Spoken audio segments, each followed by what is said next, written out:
મુન્દ્રા તાલુકાના મોટા કપાયા બન્યું ભક્તિમય. વિશાળ સંખ્યામાં મુખ્ય બજારો બંધ. સ્થાનિકો અને વેપારીઓ, અગ્રણીઓ, ગ્રામજનો જોડાયા શોભાયાત્રામાં.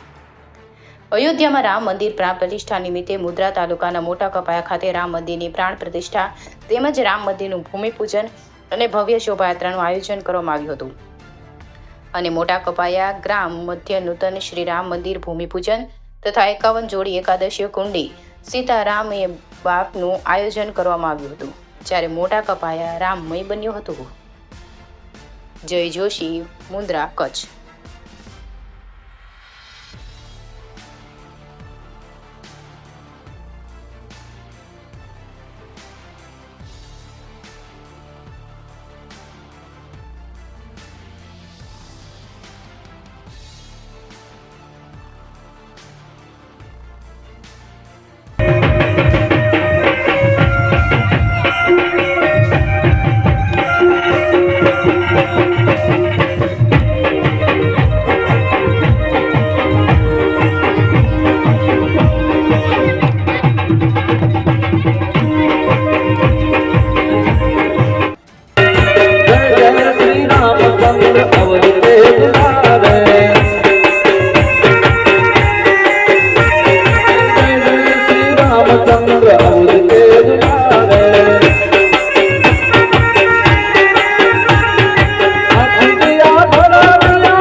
જ્યારે આજે અવધમાં શ્રી રામ ભગવાને પધાર્યા ત્યારે આપણે આજે મોટા કપાયા ગામને બહુ ખુશીને લાગણી થઈ છે. તો આજે મોટા કપાયા મધ્યમાં રામભૂમિ એટલે એક મંદિરનું નિર્માણ થઈ રહ્યું છે. ત્યારે આજે ભૂમિપૂજન પણ કરવામાં આવ્યું છે, પાયાવિધિ પણ કરવામાં આવી છે અને એ નિમિત્તે ગામમાં 51 યક્ષકુંડી હવન પણ કરવામાં આવેલ છે.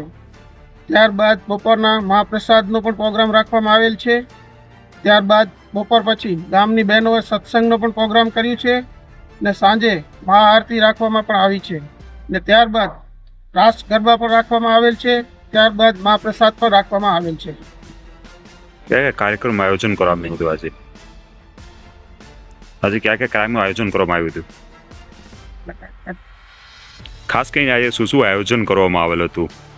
જય શ્રી રામ. આજનું આયોજન સવારના પહેલાં ત્યાંથી મોટે પાયે એક બાઇક રેલીનું આયોજન થયું હતું. એના પછી સર્વ ગામજનો અને બધો પોતાના વ્યવસાય બંધ કરી, બજારો બંધ રાખી અને બધા અહીંયા સાથ સહકાર અને એમાં બાઇક રેલી શોભાયાત્રા સાથે હતી, એની સાથે જોઈન્ટ થયા હતા.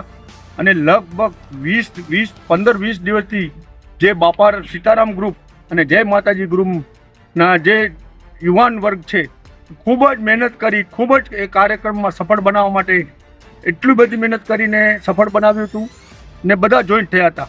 પછી એના પછી અહીંયા ભૂમિપૂજન થયું હતું. રામલલાનું મોટું મંદિર માટે એનું ભૂમિપૂજન થયું. એના પછી લગભગ 54 જોડીઓ એમાં હવનકુંડમાં બેઠેલા હતા અને એના પછી બપોરનો મહાપ્રસાદ રાખેલો હતો. પછી 3 વાગ્યા પછી બહેનોનો રાસ આપણો સત્સંગનો કાર્યક્રમ હતો. એમાં સારે એવા બહેનો અને ગામના હરેક સનાતનીઓ બધા એમાં બહેનો એમાં ભાગ લીધો હતો. એના પછી સાંજના મહાઆરતીનો કાર્યક્રમ હતો. મહાઆરતીમાં બી બહુ સારી સંખ્યામાં ગામ લોકોએ ભાગ લીધો. અને એના પછી રાત્રે દાંડિયા રાસનો કાર્યક્રમ હતો.